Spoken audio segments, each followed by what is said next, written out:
عدی بھائی، اگلا سوال ہے، آپ کی جانب سے برتھ ڈے منانے کے جواز میں اپلوڈ ہونے والی ویڈیوز کا بھیانک نتیجہ سامنے آ چکا ہے۔ اس مرتبہ 4 اکتوبر 2020 کو آپ کی 43rd سالگرہ کو آپ کے اسٹوڈنٹس کی جانب سے سوشل میڈیا پر خوب زور و شور اور جذبے سے منایا گیا۔ کیا اب بھی آپ اس کا دفاع کریں گے؟ میں نے کیوں دفاع کرنا ہے؟ میرے کہنے پہ کسی نے یہ حرکت نہیں کی ہے، اور مجھے جب پتہ چلا مجھے بڑا دکھ ہوا۔ اس اعتبار سے یہ حلال و حرام کا مسئلہ نہیں ہے۔ جو ریلیجس پرسنالٹی ہے نا جی، اس کے ساتھ اس قسم کی ایکٹیویٹیز وابستہ نہیں کرنی چاہیے۔ اس کی وجہ یہ ہے کہ اس کا پھر غلط رزلٹ نکلنا شروع ہو جاتا ہے۔ اسی حوالے سے ہمارا یہ موقف ہے نا کہ نبی علیہ السلام کا جو برتھ ڈے منا رہے ہیں اور پھر وہ کیک کاٹتے ہیں، پھر پوری ایکٹیویٹیز کرتے ہیں اور وہ قیاس کرتے ہیں اس کو پاکستان کے نیشنل ڈے کے اوپر یا جناح ڈے کے اوپر یا اقبال ڈے کے اوپر، وہ غلط ہے۔ رسول اللہ کی شخصیت ایک مذہبی شخصیت ہے۔ آپ علیہ السلام کے ساتھ جو چیز منسوب کی جائے گی وہ مذہب کی بنیاد پہ ہونی چاہیے، ادروائز وہ پھر دین بن جائے گی۔ اور آپ کو نظر آ رہا ہے کہ وہ پھر وہ کہتے ہیں سوائے ابلیس کے سب ہی تو جہاں میں خوشیاں منا رہے ہیں، یعنی ایک چیز خود انہوں نے دین میں داخل کی ہے اور جو نہیں کر رہا اس کو وہ ابلیس کہہ رہے ہیں، اور ان کو یہ پتہ نہیں وہ ابلیس کسے کہہ رہے ہیں۔ وہ کہہ رہے ہیں نعوذ باللہ صحابہ کو، اہل بیت کو، تابعین، تبع تابعین کو۔ ظاہر ہے وہ تو خود مانتے ہیں کہ 8ویں صدی ہجری کے اندر یہ بادشاہوں کے زیر اثر یہ ساری ایکٹیویٹیز، جلسے جلوس اور یہ سارے معاملات شروع ہوئے ہیں۔ آپ نے ویسے ایک ربیع الاول میں سیرت کے اوپر یا ایون نبی علیہ السلام کے میلاد کے اوپر، آپ علیہ السلام کی صورت کے اوپر کو پروگرام کرنے میں ضرور کریں، باقی اس کو برتھ ڈے کے طور پہ اس طریقے سے منانا اور اس کو ایک دین کی ایکٹیویٹی کو اتنا یعنی جزو لازم قرار دے دینا کہ جو نہیں کر رہے ان پہ گستاخی کے فتوے لگانا، یہ تو بہت بڑا ظلم ہے۔ اور نہ یہ کوئی ایسی چیز ہے کہ جس کے اوپر آپ کسی کے اوپر کو فتویٰ لگا سکتے ہیں۔ اب اسی طریقے سے جو ریلیجس پرسنالٹیز ہیں جو دعوت و تبلیغ کے کام میں انبیاء کرام کی جو دعوت ہے اس کو آگے لے کے چل رہے ہیں، آپ ان پرسنالٹیز کے ساتھ اس طرح کی ایکٹیویٹیز کو منسوب نہ کریں۔ میں نے آج تک خود اپنی برتھ ڈے کبھی نہیں منائی، نیور۔ یہ 43 ایئرز ہوئے ہیں نا، یہ 4 اکتوبر 2020 کو میں نے ایک دفعہ بھی، اور مجھے اللہ کے فضل سے جب سے ہوش سنبھالی مجھے یہ بھی نہیں یاد کہ میرے ماں باپ نے بھی کبھی برتھ ڈے منائی ہو میری۔ ہاں ہمارے بچوں کی ضرور وہ شوق میں منا لیتے ہیں، میری اللہ کے فضل سے آج تک نہیں ہوئی ہے۔ لہٰذا یہ جو اسٹوڈنٹ جو کر رہے ہیں میرا ان سے لانے برات ہے، یہ ان کے اپنے معاملات ہیں، اور مجھے دوبارہ کہنے کی ضرورت نہیں۔ میں نے اکثر کہا ہے کہ میں صرف اپنی ویڈیوز اور اپنے خیالات کا پابند ہوں، اور وہ بھی وہ خیالات جو کتاب و سنت کے مطابق ہیں۔ اگر اس سے ہٹ کے ہیں تو اس کو آپ چھوڑ دیں اور میری بھی اصلاح کریں۔ باقی یہ رہ گیا کہ یہ اس لیے ہوا کہ میں نے برتھ ڈے کے جواز پہ بات کی تھی، وہ ایک شرعی مسئلہ تھا، وہ تھا فتویٰ، وہ حکم تو ہم نے اسی طریقے سے بیان کرنا ہے۔ یہ تو اسی طریقے سے کوئی شخص کہے کہ جی ناک پہ مکھی بیٹھی ہے تو اب ناک کاٹ دیں، نہ ناک ہوتا تو نہ مکھی بیٹھتی، اب مکھی کو اڑائیں۔ برتھ ڈے کے جواز کی وجہ سے یہ سب کچھ نہیں ہو رہا۔ اصل میں جن لوگوں نے ایکٹیویٹی پرفارم کی آپ ان کو کنڈیم کریں، اور وہ بھی حلال و حرام کے زمرے میں نہیں کنڈیم کر سکتے۔ لیکن اگر وہ اس کی بنیاد کے اوپر یعنی غلط کامنٹس پاس کرنا شروع کر دیتے ہیں باقیوں کے بارے میں، تو لوگوں کو اشتعال دلانے کے لیے تو وہ بالکل غلط ہے۔ برتھ ڈے کے اوپر اس کو ریلیجس ایکٹیویٹی کے طور پر اگر کوئی نہیں مناتا اور اپنے طور پہ کوئی کرتا ہے تو وہ کرتا رہے، اپنے لیے کرے، اپنے بچوں کے لیے فیملی فنکشن کرے جس میں کوئی بے پردگی نہ ہو، نہ محرم انوالو نہ ہو، تو ایک دنیاوی ایکٹیویٹی ہے جس طرح باقی ایکٹیویٹیز پرفارم ہوتی ہیں، وہ آپ کریں۔ اس کو اس کے ساتھ کوئی تعلق نہیں ہے جو لوگ اس کو ریلیجس ایکٹیویٹی بناتے ہیں۔ ریلیجس ایکٹیویٹی وہ ہوگی جو آپ دینی طور پر اڈاپٹ کریں گے۔ بخاری اور مسلم میں جو بدعت کی ڈیفینیشن ہے وہ ہے من احدث فی امرنا ھذا، جس نے ہمارے دین میں کوئی ایسی چیز داخل کی جو ہم نے تعلیم نہیں کی، فہو رد، وہ ہے مردود۔ اب اگر کوئی شخص یہ کہتا ہے کہ نبی علیہ السلام نے اونٹ پہ سفر کیا، طواف کعبہ اونٹ پہ کیا، تو میں بھی اونٹ پہ ہی جاؤں گا، میں نے جہاز پہ نہیں جانا، یہ بدعت ہو جائے گی، یہ حرام ہوگا؟ نہیں، یہ ایک طریقہ ہے۔ جو آپ نے ایکٹیویٹیز وہاں جا کے پرفارم کرنی ہے نا، وہ سنت کے مطابق ہونی چاہیے۔ نبی علیہ السلام نے اونٹ پہ کیا، اب اونٹ تو آپ کو لے کے اندر کوئی نہیں جانے دے گا طواف کعبہ کے لیے، اب اس کے ایکوینٹ آپ کے پاس ویل چیئرز اویلیبل ہے، تو آپ اس کے اوپر، یعنی اصل یہ ہے کہ سواری پہ بھی طواف کعبہ ہو سکتا ہے، کوئی بوڑھا بندہ ہے یا مریض ہے، نبی علیہ السلام کا سٹیٹس ڈیفرنٹ تھا، چونکہ آپ کو لوگوں نے دیکھنا تھا تو آپ اونٹ پہ چڑھ گئے تاکہ لوگ آپ کی زیارت کر سکیں، ورنہ تو آپ کی صحت تو بالکل ٹھیک تھی. اور یہ جو اکثر لوگوں میں مشہور ہے نا کہ نبی علیہ السلام نے پیدل حج کیا، ہم بھی پیدل حج کریں گے. سر حضور نے پیدل حج نہیں کیا، آپ نے سواری پہ حج کیا ہے. تو بہتر یہ کہ آپ بھی سواری پہ ہی حج کریں. اگر پیدل کر سکتے ہیں ضرور کریں، لیکن اس کو سنت کے لبادے میں پیش نہ کریں. نبی علیہ السلام نے سواری پہ حج کیا. تو بدعت کی ڈیفینیشن میں یہ چیزیں نہیں آتی ہیں. دین کی اصل یہ ہے کہ آپ نے تسبیحات پڑھنی ہے. بخاری مسلم میں ہے 100 دفعہ سبحان اللہ وبحمدہ صبح و شام پڑھنا. اب آپ انگلیوں پہ شمار کریں، تسبیح کے دانوں پہ کریں، الیکٹرانک کاؤنٹر پہ کریں، کسی بھی طریقے سے کریں، یہ طریقے ہیں. تسبیحات وہی ہونی چاہیے. اس کو اگر کوئی بدلے گا نا تو وہ دین میں کوئی چیز داخل ہوگی. اب یہ جو ہماری دنیاوی ایکٹیویٹیز ہیں، خواہ وہ آپ برتھ ڈے منانا ہو یا پاکستان ڈے منانا ہو، جناح ڈے، اقبال ڈے، آپ منائیں، ضرور منائیں، اس میں کوئی حرج نہیں ہے. دنیاوی ایکٹیویٹیز ہے. ونس آپ اس کو ریلیجس ایکٹیویٹی ڈیفائن کریں گے، پھر ہم آپ کو کہیں گے یہ آپ نے دین کے اندر چیز داخل کر دی ہے. پھر آپ چونکہ اس کو دین بنا کے پیش کر رہے ہیں تو اب وہ آپ کو یہ حق حاصل نہیں ہے کہ آپ نے دین کے اندر کوئی بدعت داخل کر دی. یہ دو چیزوں کو مکس نہیں کرنا چاہیے. ریلیجس ایکٹیویٹیز کا داخل کرنا اور چیز ہے، دنیاوی طور پہ آپ کئی کام ہم کر رہے ہیں جو دین کو سپورٹیو بھی ہیں، پھر بھی وہ دین میں کوئی بدعت نہیں داخل کر رہے. جس طرح ویڈیو کیمرہ، بخاری مسلم کی پرنٹنگ، چلے پرنٹنگ تو اب ہے نا، بخاری مسلم جو خود بھی لکھی گئی، یہ نبی علیہ السلام نے تو نہیں لکھوائی نا. تو یہ امام بخاری امام مسلم کو اللہ نے بات سجائی کہ دین میں اچھا طریقہ جاری کیا. اچھی بدعت نہیں، طریقہ. جو صحیح مسلم میں حدیث ہے، جس نے اچھا طریقہ اسلام میں جاری کیا اسے ثواب ملے گا. جتنے عمل کر رہے ہیں ان کا ثواب بھی اسے ملے گا اور ان کے بھی ثواب میں کمی نہیں ہوگی. اور جس نے برا طریقہ جاری کیا ان کا وبال بھی اس پہ ہوگا جو پائنیئر ہے، اور ان کرنے والوں کے وبال میں بھی کمی نہیں ہوگی کہ یہ کہیں گے جی وہ جس نے شروع کیا تھا وہ وبال اٹھائے. نہیں، ان پہ بھی اپنی جگہ وبال ہوگا. لیکن جو دین میں آپ ایز اے دین چیزیں داخل کر دیں گے نا تو وہ پھر بدعات کے زمرے میں آئیں گی، اور وہ حضور نے ایک ہی جملے میں ختم کر دی ہیں. آپ صلی اللہ علیہ وآلہ وسلم فرمایا، صحیح مسلم میں حدیث ہے، اور حدیث کو امام باقر علیہ السلام روایت کر رہے ہیں جابر بن عبداللہ سے، اور امام باقر کا بیٹا جو ہے امام جعفر الصادق وہ روایت کرتے ہیں کہ نبی علیہ السلام جب بھی کوئی خطبہ دیا کرتے تھے تو کہتے تھے فَإِنَّ خَيْرَ الْحَدِيثِ كِتَابُ اللَّهِ وَخَيْرَ الْهَدِي هَدْيُ مُحَمَّدٍ صلی اللہ علیہ وآلہ وسلم وَشَرُّ الْأُمُورِ مُحْدَثَاتُهَا وَكُلُّ مُحْدَثَةٍ بِدْعَةٍ وَكُلُّ بِدْعَةٍ ضَلَالَةٍ وَكُلُّ ضَلَالَةٍ فِي النَّارِ. کچھ جملے مسلم شریف کے ہیں، کچھ سنن نسائی کے اندر موجود ہے کہ آگاہ ہو جاؤ، سب سے بہترین کلام اللہ کی کتاب ہے، سب سے ہدایت یافتہ راستہ محمد صلی اللہ علیہ وآلہ وسلم کا ہے. بدترین کام وہ ہیں جو دین میں خود سے داخل کیے جائیں، اور وہ تمام کام بدعتیں ہیں، اور تمام بدعتیں گمراہیاں ہیں، اور تمام گمراہیاں دوزخ میں لے جانے والی ہیں. تو دین کے نام کے اوپر جو ایکٹیویٹی جاری کی جائے گی نا سر، جو دین کے اندر تبدیلی لے آئے گی، وہ بدعت کی کیٹیگری میں فال کرے گی. اب اس کی آپ ایک اور مثال لے لیں. یہ جو کرسمس کی ایکٹیویٹی ہے یا ہولی اور دیوالی کی ایکٹیویٹی ہے، یہ ہے دینی ایکٹیویٹیز. اس پہ میرے الگ سے کلپ ریکارڈڈ ہے. کرسمس پہ ان کا ایک مذہبی عقیدہ وابستہ ہے کہ خدا نے بیٹا جنا، نعوذ باللہ. اب یہ عقیدہ ہی کفری ہے، اسلام کی بنیادی توحید ہے. تو اب آپ اس کو نہیں کہہ سکتے کہ یہ بھی دنیاوی ایکٹیویٹی ہے. نہیں، جو ایکٹیویٹی کسی کی ریلیجس ایکٹیویٹی بن جائے گی نا تو اب وہ اس کو آپ اڈاپٹ نہیں کریں گے.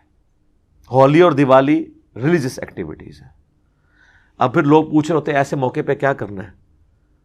خود عید کے موقع پہ ان سے ٹافیاں لے کے کھا لیتے ہیں، جب ان کا موقع آتا ہے تو پھر ہم سے پوچھتے ہیں کہ جن کو ٹافیاں دیں یا نہ دیں. تو چونکہ ان نہیں ہے تو ہم بھگتو، ٹھیک ہے. اور پھر پوچھتے ہیں کہ جی اگر کوئی لے کے آ جائے تو کیا کریں. اللہ کے نام کیا تو کھا لیں. وہ تو سورۃ المائدہ میں آیا کہ اہل کتاب کا ذبیحہ بھی حلال ہے، اللہ کے نام پہ دے.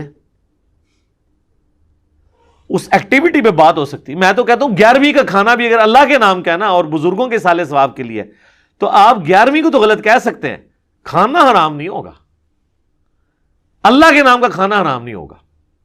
اس ایکٹیویٹی پہ آپ بات کر سکتے ہیں. اہل کتاب کا ذبیحہ حلال ہے. یہاں لوگ پوچھ رہے ہوتے ہیں سنی کا ذبیحہ شیعہ کھا سکتا ہے, شیعہ کا سنی کھا سکتا ہے, نکاح کر سکتا ہے نہیں کر سکتا. ہاں اہل کتاب کا پوچھیں ان کی عورتوں سے ہو سکتا ہے, ہاں جی ہو سکتا ہے. اس سے بھی بڑھ کے وہ کہتے ہیں ایک دوسرے کا جنازہ پڑھ لیا تو نکاح ٹوٹ جائے گا. یہ بھی آپ سننے کا مل رہا ہوتا ہے نا. تو اس طرح کی جو ایکٹیویٹیز ہیں نا, اگر کوئی لے کے آ جاتا ہے نا آپ کے پاس, اس سے آپ پوچھ رہے ہیں بھائی کس کے نام کا ہے, گاڈ کے نام کا ہے, ٹھیک ہے, گاڈ وہ جیسس کرائسٹ کو ہی نہ کہہ رہا ہو, آل مائٹی گاڈ, ٹھیک ہے, تو بس ٹھیک ہے کھا لیں. اور اگر وہ کہتا ہے نہیں یہ جیسس کرائسٹ کے نام کے اوپر ہے تو آپ چھوڑ دیں. مسلمانوں میں اگر وہ کہہ رہے ہیں نا کہ جی شیخ عبد القادر جیلانی کے نام کیا ہے, تو آپ اس سے پھر پوچھیں کہ بھی نام کا مطلب کیا کہہ رہے ہو, کہ ان کے نام کی نیاز ہے یا یہ چاہ رہے ہو کہ بھی اس کا ثواب ان کو پہنچے. تو وہ کہے گا نا کہ نہیں ہے تو اللہ کے نام کی ہے, ان کو ثواب پہنچانے کے لیے. اور یہی بریلویوں کا عقیدہ ہے. جاہل اگر کوئی کہتے ہیں تو علیحدہ بات ہے, تو پھر وہ بھی حلال ہوگا. ہاں اگر اس سے ایک سٹیپ آگے گئے تو پھر آپ کھانا نہیں کھا سکتے. ہو سکتا ہے کوئی کہہ دے جی میرا یہ عقیدہ ہے کہ میں یہ ان کو پہنچاؤں گا تو وہ میری مدد کریں گے, تو پھر تو پائی چوک کے لے جا ساری چیز. جس طرح آپ دیکھتے ہیں پچھلے دنوں علی بن عثمان اجویری کا عرس تھا لاہور میں, تو وہ سارے گوالے جنہوں نے زندگی میں شاید کلف والے کپڑے پہن کے صرف عید کی نماز ہی پڑھی ہوگی, وہ بھی اپنے سارے کا سارا دودھ اٹھا کے دربار پہ چڑھاتے ہیں لوگ. اور ان کا یہ عقیدہ ہے کہ اگر ہم نے دودھ یہاں پہ نہ چڑھایا تو ہماری بھینسیں دودھ دینا چھوڑ دیں گی. اب اگر یہ عقیدہ آپ وابستہ کر لیتے ہیں, اللہ کے بندو اگر یہ نہیں ہے تو یہ جو آسٹریلین گائے دودھ دے رہی ہے یہ کس دربار کی پیداوار ہے؟ آپ کے سارے بزرگوں کی گائے اور بھینسیں مل کے اتنا دودھ نہیں دیتی جتنی آسٹریلیا گائے دیتی ہے. وہ کس مزار کے اوپر جاتی ہے؟ اور میں کہتا ہوں جی یہ ماڈرن سائنس نے تو آپ کے سارے بزرگوں کی بزرگیاں فیل کر دی ہیں. سر آپ ذرا یوٹیوب پہ جا کے لکھیں گے نیوزی لینڈ میں آسٹریلیا میں جو فارم ہاؤسز ہیں سر, وہ ہزاروں بکریاں ایک ہی شکل کی انہوں نے نکالی ہوئی ہیں اور کیا صاف دودھ دے رہی ہیں. آپ کی کوئی ایک بکری بھی اتنی موٹی تازی نہیں ہوگی. آپ کہتے ہیں نا بیتل بکری لے آؤ اپنی بیتل بکری, انہوں نے بکریاں دیکھو گورا نے کٹی نے, وہ کیڑے مزار دی پیداوار نے, نہ وہ بیمار ہوتی ہیں نہ وہ دودھ چھوڑتی ہیں. اور سر اتنی ٹرینڈ ہے وہ خود جا کے مشین پہ کھڑی ہوتی ہیں اور وہ مشین سے ان کو وہ دودھ ہوتا ہے پھر وہ فارغ ہو کے وہاں جاتی ہے. اتنی ٹرینڈ ہے, صاف ستھری. بھینسیں بھی دیکھ لیں, گائے دیکھ لیں, آپ جناب مرغیاں ان کی دیکھیں کس مزار پہ جاتی ہیں. اچھا یہ لوگ میرا ان پڑھ بھی تھے, جاہل بھی تھے, ان کو باہر کی دنیا کا پتہ نہیں تھا. یقین کریں اگر ولی ماننا ہی ہے نا خدا کا نام ہے, تو آپ یہ نیوزی لینڈ کے جو بھیڑیں پال رہے ہیں نا, آسٹریلین گائے جو پال رہے ہیں, واللہ آپ کا کوئی غوث کتب بھی ان کا مقابلہ نہیں کر سکتا. بلکہ دنیا کے سارے غوث مل کے اس طرح کی وہ 10 ایک طرح کی بکریاں نہیں نکال کے بتا سکتے. انہوں نے یعنی اسی نیچر سے سب کوئی لرن کیا ہے. اللہ تعالیٰ نے قدرت سکھائی ہے اور اسی سے انہوں نے چیزیں لرن کر کے تو آپ دیکھیں دنیا کو زیر زبر کر کے رکھ دیا. تو یہ بات کہاں سے کہاں نکل گئی. اپنے عقائد کی اصلاح کی طرف توجہ رکھنی چاہیے. باقی میرا اعلان برات ہے جی, جن لوگوں نے یہ برتھ ڈے کی یہ چاہے سے بدعت حسنہ سمجھ کے کیا ہے یا سنت حسنہ سمجھ کے, میں ان پہ گناہ یا حرام کا فتویٰ نہیں لگاتا, لیکن میری طرف سے اعلان برات ہے. اور نہ کسی کو اجازت ہے کہ اس قسم کی حرکت کر کے تو نئے ہمارے لیے محاذ کھول لے. جس طرح میں بار بار کہتا ہوں کہ جی کوئی میرا اسٹوڈنٹ کوئی پوسٹ شیئر کروائے, غلط تھم نیل بنا لے, ویڈیو آؤٹ آف کانٹیکسٹ لگا دے, میرا کوئی ذمہ داری نہیں کسی کے ساتھ. میں جو کچھ بولتا ہوں اس کی ذمہ داری ہے, اور وہ بھی پورے کانٹیکسٹ کے ساتھ. اور وہ بھی اگر کہیں پہ کتاب و سنت کے منافی ہے اور کتاب میں کچھ اور لکھا ہوا ہے تو آپ اس کو چھوڑ دیں, آپ اسی کو فالو کریں. باقی آپ کے بزرگوں میں اور میرے میں یہ فرق ہے, اگرچہ میں بزرگ نہیں ہوں, اور شاید اسی لیے ہے فرق کہ میں بزرگ نہیں ہوں, کہ وہ بزرگ تو اپنی باتیں کروا کے گئے اور خود پوری ترویج دلا کے گئے. میں اپنی زندگی میں اپنے ساتھ منسوب ہر چیز کا اعلانیہ انکار کر کے واشگاف انداز میں کر کے جا رہا ہوں اور ڈانٹ کے انداز میں. لیکن ان لوگوں نے یہ نہیں کیا ہوا. ان لوگوں کی اگر آپ وصیتیں پڑھیں, یہ جناب پکا کر کے جاتے ہیں آپ کو. اعلیٰ حضرت نے اپنے مرنے سے کچھ عرصہ پہلے وصایا شریف لکھوائے ہیں, اس کا نام ہی وصایا شریف ہے. انہوں نے مرنے سے پہلے اپنے بیٹوں کو وصیتیں لکھوائی ہیں. تو اس میں آپ وہ وصایا شریف پڑھیں تو اس میں انہوں نے لکھا ہے کہ میرے مرنے کے بعد میرا دین اور میرا عقیدہ جو میری کتابوں سے ثابت ہے, یہ تمہارے لیے سب فرضوں سے بڑھ کر فرض ہے. اور قرآن میں اللہ کا پیغمبر کیا کہہ رہا ہے؟ سورۃ البقرہ میں پہلے پارے کے اینڈ پہ حضرت یعقوب علیہ السلام اپنے بیٹوں کو جمع کر کے وصیت کرتے ہیں کہ بتاؤ میرے مرنے کے بعد کس کی عبادت کرو گے؟ وہ کہتے ہیں ہم آپ اور آپ کے آباء و اجداد کے رب یعنی ابراہیم، اسماعیل، اسحاق کے رب کے اللہ کی عبادت کریں گے جو اکیلا رب ہے، اور ہم اسی کے فرما بردار ہوتے ہیں۔ یعنی حضرت یعقوب علیہ السلام موت کے وقت توحید سکھا رہے ہیں۔ اچھا وہاں پہ کہیں نہیں ہے کہ ہم جناب آپ سے فیض حاصل کریں گے، ٹھیک ہے؟ اچھا وہ کہتے ہیں نہیں، دیکھیں انہوں نے یہ کہا کہ ہم آپ کے رب کی کریں گے، تو اس میں انہوں نے اپنے پیر کو شامل کر لیا۔ سر وہ پیر نہیں سی، انہوں نے پیغمبر سی۔ تے پیر اور پیغمبر دو شروع تے پے تو ہوندے نے، لیکن زمین اسمان دا فرق ہے۔ یہ پیر نہیں پیڑ بنے ہوئے نے تھوڑے واسطے، پیڑ کہتے ہیں پیڑ میں جو درد ہو جاتا ہے۔ تو پیغمبر، تو وہ پیغمبر کو تو آپ یہ کہیں گے نا کہ میں آپ کا فالوور ہوں، کیونکہ من یطع الرسول فقد اطاع اللہ۔ اور یہ وصیت کرتے ہیں کہ میرا دین، میرا عقیدہ جو میری کتابوں سے ثابت ہے، ہونا چاہیے تھا جو قرآن حکیم سے، بخاری مسلم سے ثابت ہے۔ تو یہ لوگ جاری کر کے جاتے ہیں اپنے سارے معاملات، تو اس لیے پیچھے والے بھی اللہ کے فضل سے پوری ذمہ داری سے اس کو نبھاتے ہیں، اور وہ ایسی گراؤنڈز بناتے ہیں کہ ان کے آنے والے ان کو اس لیول کا ولی مانے۔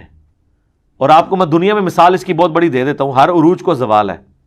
یہ آج جو تصوف کے سلسلے چل رہے ہیں نا، ان میں سے کئی سلسلے آج سے 700-800 سال پہلے ہے ہی نہیں تھے۔ کشف المحجوب جو تصوف پہ پہلی باقاعدہ کتاب ہے فارسی زبان کی، عربی میں تو اس سے پہلے بھی کتابیں تھیں، فارسی میں لکھی گئی، اور یہ اعزاز آپ کو حاصل ہے۔ کشف المحجوب داتا صاحب المعروف جنہیں کہا جاتا ہے، علی بن عثمان حجویری المتوفی 465 ہجری، اس میں وہ تصوف کے جو 10 فرقے گنواتے ہیں نا جو حق پر ہیں اہل سنت کے، اور 2 گمراہ ہیں، گمراہ کو تو چھوڑ دیں، جو 10 حق پر ہیں، آپ اس میں وہ فرقوں کے نام دیکھیں تو آپ کو ملے گا جنیدیہ، تیفوریہ۔ تیفوریہ وہ بایزید بستامی کا نام ہے نا، ابو عیسیٰ تیفور بن تیفور البستامی، تو وہ تیفوریہ ان کے ساتھ منسوب ہے۔ اچھا اب پریکٹیکلی تیفوریہ کون ہے؟ کوئی بھی نہیں۔ جنیدی کوئی نہیں، اس وجہ سے کہ جنید بغدادی کی اپنے اس لڑی میں 3-4 واسطوں کے بعد شیخ عبد القادر جیلانی پیدا ہو گئے، تو ان کی نسبت سے وہ عبد القادر نام تھا نا، قادری بن گئے، تو جنیدی ختم۔ اب اس وقت قادری ہیں وہ جنیدی کی ماڈرن فارم۔ اور بایزید بستامی کے سلسلے میں خواجہ بہاوالہ کے نقش بند آئے، وہ چونکہ بھاری بندہ تھا تو نقش بند کا لفظ ایڈ ہو گیا، اب وہ تیفوری سلسلہ اس دور میں نقش بندی ہے۔ اچھا اور ان کو بھی ٹوٹتے پھوٹتے ہم نے اپنے دور میں دیکھ لیا ہے۔ الیاس قادری صاحب کے مریدین اپنے ساتھ لکھتے ہیں اتاری۔ جب ہم دعوت اسلامی میں سبز پگڑی باندھتے تھے نا، اس وقت لکھتے پتہ کیا لکھتے تھے؟ قادری، رضوی، اتاری۔ قادری شیخ عبد القادر جیلانی سے، رضوی اعلیٰ حضرت سے، اور اتاری ہے۔ پھر خود الیاس قادری صاحب نے ایک دن اناؤنسمنٹ کی کہ یہ تو اس طرح آپ کے بڑے لمبے لمبے نام ہو جائیں گے، آپ نہ قادری رضوی لکھنا چھوڑ دیں، آپ لکھا کریں اتاری، یعنی میری نسبت، ان کی اپنی اتار، عطر فروش تھے نا وہ، تو کہتے ہیں کہ اتاری ظاہر ہے وہی ہوگا جو قادری بھی ہوگا، رضوی بھی ہوگا۔ تو اب وہ آپ دیکھیں، وہ آپ کو قادری کا لفظ ختم ہو چکا ہے سوائے الیاس قادری کے نام کے، اور جب یہ انشاءاللہ فوت ہو جائیں گے اپنی زندگی پوری کر کے، تو پھر قادری کا لفظ بھی ان کے ساتھ ہی دفن ہو جائے گا، کیونکہ ان کے مریدین اپنے ساتھ لکھتے ہیں اتاری۔ آپ نے دیکھا وہ مجلس شورا کے نگران عمران اتاری، حالانکہ اس کا نام 8 سے 20 سال پہلے تھا، میں تو اس کو ان لوگوں کو تو ایمبرونک سٹیٹس، یعنی ایمبرونک اسٹیٹس تو مجھے نہیں پتا، یعنی میرے ہم عمر ہے، یعنی یہ جب سے شروع میں یہ تھے تو اس وقت سے میں ان کو جانتا ہوں، تو اس وقت یہ لکھتے تھے عمران قادری۔ یہ اویس قادری صاحب تو ابھی قادری اس لیے ہیں کہ انہوں نے دعوت اسلامی چھوڑ دی ہے، ورنہ یہ بھی اویس اتاری ہوتے۔ تو یہ جس طرح پرانے سلسلوں نے نیوں کو ختم کیا، نیوں نے اس سے نئے والے آگے ان کو بھی ختم کر رہے ہیں۔ تو یہ محمدی ہے نسبت، اور مسلم کی نسبت ہے جو ہمیشہ رہنی ہے، لہذا یہ دمیں اتاریں، اپنے آپ کو مسلم کہیں، ٹھیک ہو گیا جی۔ اذانیں شروع ہوا چاہتی ہیں، بقیہ کے سوالات انشاءاللہ اذان کے وقفے کے